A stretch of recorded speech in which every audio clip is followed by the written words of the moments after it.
Good morning, everyone, or afternoon, depending on where you are. I am so excited because today I get to do a story time event, and they are my favorites. So, I've got Deborah Diesen here with me. Deborah Diesen is the author of many children's books, including the New York Times bestselling Poutfish. She loves playing with words and rhymes and rhythms. She has worked as a bookseller, a bookkeeper, and a reference librarian, and she and her family live in the great state of Michigan. So I know that no one is here to listen to me prattle on, so I will pass it over to you, Deborah, and say thank you again for joining us. Well, thank you for having me, and good morning, everyone. I'm Deborah Diesen, and I'm here to read you a story called The Poutfish and the Worry Whale. Before I read it to you, I thought I would talk a little about what a worry is. You may have felt a worry in the past, and you may have known that it was a worry, or you might have felt it and you didn't know what it was called. So I wanted to tell you a little about when I feel a worry. I want you to take a moment right now and close your eyes and imagine going on a rocket ship to the moon. Think about what you see, what you feel, what you experience. Now open your eyes. You just used your imagination. None of us have ever gone to the moon, at least I haven't, but you can imagine what it's like to go to the moon. You can think about it with words or pictures inside your head. A worry is when you use your imagination to think about something that might go wrong. A worry isn't bad or good. Sometimes a worry can help us. For instance, this morning when I was getting ready for this story time, I poured myself a glass of water because I might get a little thirsty. But then I got to thinking about my glass of water, and I had a little bit of a worry. I thought and imagined something that might go wrong. I imagined myself moving my hands around while I was talking and knocking my water over and making a big mess. I had a worry. But a worry can help us because a worry can help us prevent something from going wrong. Because I thought of it, I decided to move my water way over where my arm wouldn't reach it, so I won't knock it over. I also thought that I could prevent that problem if I used a water glass with a lid. And another thing a worry can do is help us prepare. Just in case I spill my water, I have something to clean it up with. A worry can actually help us. But sometimes worries get big and complicated. What if I worried, I'm going to spill my water, it's going to ruin the story time, and I'll never get to have a story time ever again? That's a really big worry. That's a worry almost as big as a whale. What do you do when you have a worry that gets that big? One of the things I do is remember that I have friends like Mr. Fish who can help me with my worries, that I can talk to, and that can give me some good ideas. So now I'm going to read you a story about Mr. Fish helping his friend Willa Whale with some ideas for what to do with her whale-sized worries. And this will take just a moment for me to bring up the story.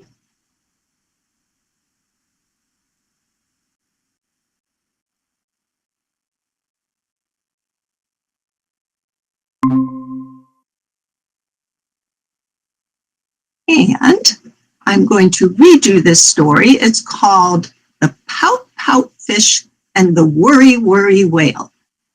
Just in case you are holding the actual book in your hands right now, there are just a couple of spots where the words that I read will be slightly different than the words you see on the page. The version I'm reading from was the next to last version, but I'm always making little edits. And so there were a couple of edits even after this version was put together, and you'll see those in the final copy of the book. Mr. Fish was quite excited. There's a party to attend. With gift in hand, he headed out, then bumped into a friend. You can see his friend there on the side of the screen. That's Willa. his friend Willa the whale. "Hello there, Willa whale," he said. "We're off to the same place." But his friend did not look happy. There was worry on her face. "Is something wrong?" asked Mr. Fish. "I'd like to help if so." "It's the party," answered Willa whale. "I don't want to go." You can see some other friends down here on the corner of the page, and they're saying, "Is worry even bigger? Even bigger than a whale?" At first, I thought it sounded fun, but then I got to thinking of all the things that might go wrong, and now my tummy's sinking. What if it's too crowded, or no one wants to play? What if I feel out of place and don't know what to say? And you can see in these pictures on this page, Willa is using her imagination. She's making up stories about all these things that could go wrong. Mr. Fish was understanding. "Sometimes I worry too." Worry tells us stories, but not all of them are true. So take a great big breath with me to soften worry's voice. Then pick one thing, just one, to try, a tiny little choice. And then your friends are there again. Maybe worry isn't bigger than a whale. Willa thought this over. I could go for just the start. If all my worries do come true, I know I can depart. With plan in mind, the two good friends continued on their way. Deep breaths and conversation helped keep worried thoughts at bay. As the pair approached the party, Willa's worry started churning, but then she heard, "You got this," and she felt her calm returning. Inside was loud and crowded, but she found a comfy place. She watched her friends and played a bit, less worry on her face. Maybe worry isn't bigger than a whale. Willa didn't talk a lot. She felt a little shy, but that's okay, she coached herself. I only have to try. When worries started bubbling up, she breathed and whooshed them out. "You're doing great," said Mr. Fish. It helped dispel her doubt. But all at once, her peace of mind upended in a burst. The time had come. My singing is the worst. And here you see Willa again having all sorts of imagining inside her head of things that could go wrong. What if I'm too squeaky, off key, and awfully rude? What if I forget the words? What if I get booed? Worries growing bigger, even bigger than a whale. Uninterrupted worries flowed and flooded through her head. They nearly overwhelmed her, but she made a plan instead. She turned and said to Mr. Fish, "I'm going to try one note. If I get stuck, I'll hum instead. I'll let the music float." So Willa tried. She sang her note. The voices joined as one, and Willa Whale enjoyed herself. This party has been fun. Worry tells us stories, but not all of them are true. So when worry swims inside me, there are things that I can do. I can find a friend to talk to, then breathe and make a plan, and choose a tiny step to take, believe and know I can. Because worry isn't bigger than a whale. So with Mr. Fish's help, Willa Whale learned about things she can do when she feels a worry inside of her. And I like to remember those steps too. I find a friend who I can talk to. I breathe in deeply to give myself some perspective. And then I pick a small step that I think I can do to help with that worry. And I hope those ideas help you if you ever have a worry that swims your way. Oh, well, thank you so much for that. And as someone who often has worries about things minnow-sized and whale-sized, I really appreciate some of the tips you gave. So we do have a question from the audience. This one is from Chase. They said, I love all the rhymes. How hard is it to keep that up? I assume they mean like rhyming while you're trying to tell the story. It is an interesting process because usually when I start a story, at least a couple of the rhymes will have shown up on their own. And those are often the rhymes that are in the refrain or a piece of the story. To continue to write the story in rhyme sometimes goes smoothly. Like the very first poutfish story, when I wrote that, I had to work at it, but I didn't have to struggle with it. And that was a rare happening. Usually with writing in rhyme, I do have to struggle, and I have to rewrite stanzas over and over and over to get the rhymes to work. I do use a rhyming dictionary. That's a writing resource I didn't know existed until I was an adult. And so I always like to tell kids about rhyming dictionaries because they can help liven up your writing. Even if you're not writing a story in rhyme, they can just be fun to explore. So sometimes I use rhyming dictionaries to help, but mostly it's just a matter of trial and error and working on stanzas over and over again and scratching them out and trying again if the rhymes don't work. Yeah. I did not know that a rhyming dictionary was a thing either until you just mentioned it. That's a really, really cool writing resource. Is that how you put it? Yeah, absolutely. You know, I use a dictionary and a thesaurus a lot, and those are books I've loved since I was in elementary school. But a rhyming dictionary, that was new to me, and I didn't discover it until I started writing books for children. Excellent. We've got another question here. This one is from Taryn. Taryn wants to know, what is your favorite poutfish book?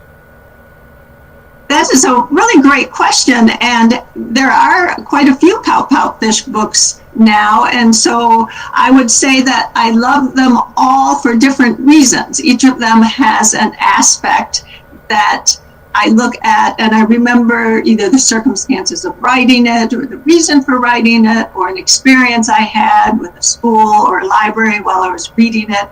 And so every book I cherish and love each in its own way, but I think I will always have a particular soft spot for the very first in the series, the poutfish, the first one that ever came out. Yeah, I think that makes sense. There's nothing quite like that creative experience of doing it the first time, you know? All right, this next question is from Squidney. They want to know, what are some of the most useful writing tools you've used for your writing? One of the useful writing tools that I use for my writing is people. I am in a writing group, and when I write something, I always take it to my writing group, because sometimes I take it and we read it and I think, wow, they're going to love this. This is the best thing I've ever written. And then my writing group will sometimes say, well, this is a really good first draft. And having a writing group means having people who will be honest in giving you feedback, supportive, and encouraging you to make your writing the best it can be. So having people, not everybody is in a writing group, but if you're in a class and you have a teacher and you have classmates who can help you with your writing, those are kind of equivalent to my writing group and my editor. So you have people too. And then in addition to that, I use some of the resources I mentioned before. I use a dictionary and a thesaurus and a rhyming dictionary. And then one other thing that I find very useful as a writer who writes in rhyme is that I read my writing out loud to myself over and over, because it changes sometimes as I listen to it. I know what works and what doesn't, and I need to hear it, to hear some of that. And so something useful for that process is I have a cat, and sometimes I read the stories out loud to my cat. And when I'm doing so, I feel the encouragement of having an audience to help me with my writing. So a cat is a good writing tool. I think that sounds like a delightful writing tool. I often read out loud to my dogs emails that I'm going to send or different notes that I'm leaving for someone, hey, make sure on Monday to do this. They are very supportive of that, I've found. This next question comes from Natalie. Will any of the other characters from your books get a main focus book on them, like they're the main character, I mean? I'm not sure yet, because sometimes I don't know what my ideas are till I start working on them and writing them, and they take me in different directions. But I think that I would like to write some more stories for Willow Whale, because I kid around sometimes and say this book is my autobiography. Of course it's not, because I don't live in the ocean and I'm not a whale, but I am a person who does worry. And that's not a good thing or a bad thing. It's like I have blue eyes. It's just the way I am. I worry. Some people don't. What's important to me is to know, first of all, what that feeling is, and second of all, what some ideas are for managing it. And I like to share that experience with kids, because I like to think about who I was as a young person who worried and what would have helped me. So I think there might be some more stories for Willa as she explores some of the other things that she encounters that are a little hard, like speaking up in class, or what to do if you have an embarrassing moment and you're trying to come back from it. So she might have some more stories of her own, with or without the pout fish. Very cool. So these next couple of questions are just from me. I get to be a little selfish and go, it's my event, I get to ask questions. So my first question is one of my favorites. I love to ask people who are writers and creators of picture books, what is it like working with an artist? What's that? Do you write the book and then send it to them and they come up with pictures? What's that all like for you? It differs for some writers and illustrators, but typically what happens is that an author sends in a manuscript and a publisher will accept it for publication. And then as a next step, the editor at the publishing house works with the art director at the publishing house, and they select an illustrator to illustrate the book.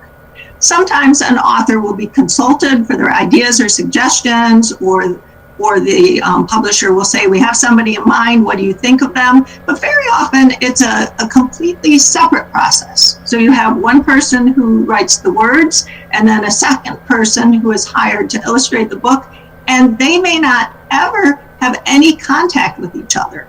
And sometimes people hear that and they think, wow, shouldn't the author tell the illustrator what the pictures are supposed to look like? And the answer is no. And there's a couple of reasons for that. First of all, the illustrator, it's not just that they're helping with the book. The book is their book. The illustrations, the art in a picture book are as important, actually more important than the words. And so an illustrator needs to have the book be their own. They don't need to be told what to do by the author. And second of all, an artist can bring so many things to a story that a person like me, who mostly works with words, would never have thought of. And I think, for example, of all the amazing things that Dan Hanna has put into the artwork that I would have never thought of in all the Pout Fish books. And I am immensely grateful to Dan and to every illustrator I've ever worked with for all the ways in which they've expanded and brought to life words. It's an amazing skill. I'm not a visual person. When I close my eyes and imagine things, I imagine in words. I never see pictures inside my head. So I don't know what my characters look like until the illustrators bring them alive. That is a spectacular answer. And it also sounds like if you're with your friends and one of you is a really good drawer and the other one's a really good writer, it makes total sense. You can both team up and it becomes both of your book all at once, which is pretty great. So talk with me a little bit about where you got the idea for Pout Fish. The Pout Fish idea came about almost 20 years ago when my then 3-year-old son, a little less than 3 I think, was having a pouty day, and he looked like a pout fish. He was going around like this. And so I made a little pouty face at him, not to make fun of him. I wasn't making fun of him, but I was trying to cheer him up a little and get him to smile and laugh. And I thought if I made a really funny pout face at him, that might amuse him. So I did. And you can try this, all of you who are watching at home. Go ahead and make a really pouty face. Take your lower lip and jut it way out. It's kind of hard to stay serious when you do that. So I made that pouty face, and he started laughing, and then he made that pouty face back at me, and we were pouting back and forth at each other and laughing, and I said, we look like fish, like pout fish. And as soon as I said that, that was an idea inside my head. It sparked my imagination in a very good way, and I started thinking about the story of the pout fish. And then, as I mentioned before, sometimes rhymes can be challenging to write, but I had rhymes inside my head about the pout fish almost immediately. His refrain just popped into my head, and I started writing the story. Later that day, I still have the piece of paper where I jotted down the idea, and that was where the first pout fish story came from. When I go to schools and talk to students about writing, I often show a picture of that little scrap of paper, because I like to remind young people that a book doesn't start finished. A book starts as a little idea. So if you have a good idea, you should always keep a pen or pencil handy so you can jot it down. If you don't jot your idea down, you might forget it. If you do jot it down, it can grow. That is a great piece of advice, and one that I am heard my whole life growing up was, if write it down. If you have an idea, write it down.